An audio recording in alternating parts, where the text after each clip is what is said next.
A 7-month process culminating in the signing of a 1-year, 5% wage agreement at the Passenger Rail Agency of South Africa. This particular wage agreement coming through as the agency has been hard at work to revitalize the organization, looking at a mammoth process that lies ahead over time in terms of the wrongdoings and bad things that have been happening here at PRASA over time. But we're seeing them finding each other with the workers here, averting a strike action, which is the murmurings that we've been getting also from the workers threatening to down tools if they were not going to find each other with the employer where this round of wage talks are concerned. I'm going to bring into the conversation now Des LaRue coming through from PRASA, who'll just give us a sense and reaction from really what we saw here, just a process that has culminated in where we find ourselves here, months of negotiations and bargaining, trying to find each other with the workers here. But finally, there's a 1-year agreement in place, 5%. Welcome to the SABC.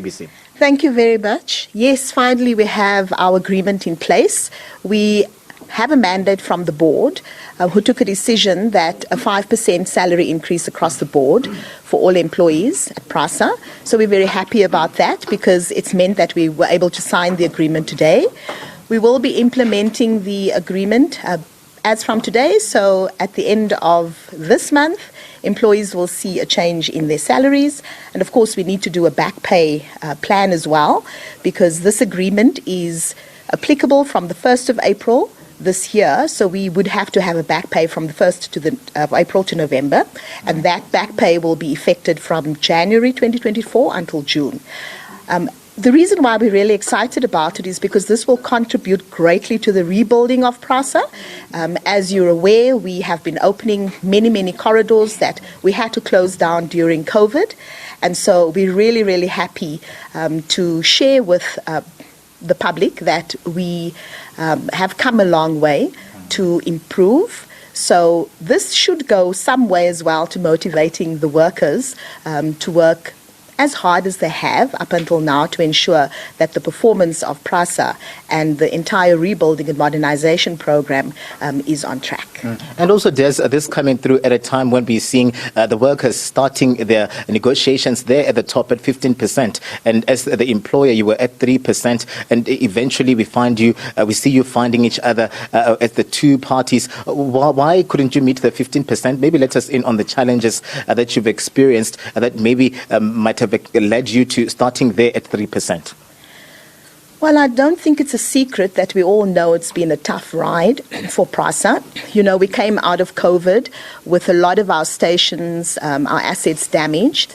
We did not reach any targets in terms of revenue collection because the trains were not running. So now we've managed to get to a point where we are able to offer the workers, even though we are struggling, finances are tight. The fact that we're able to offer 5% does not mean that we are out of the red. It's still a struggle, and that is why we're imploring workers that, this 5%, while it is very welcome, it doesn't mean that there's abundant finances available. We still have to work hard to ensure that we build the organization and that we bring in the revenue that we have always had in the past. Des, thank you very much for your time coming through there from PRASA, the employer, and you can hear them that they're really glad that this process is out of the way. But what we know as well is that there's a moratorium on retrenchments during that period. Also coming through this agreement to say that they're not going to be downing tools or striking anytime soon because they'll see this particular process really entertained and embarked on as they look forward to also entering into the 2024-2025 wage agreements as early as possible. I'm Katlego Logodi for SABC News in Braamfontein, Johannesburg.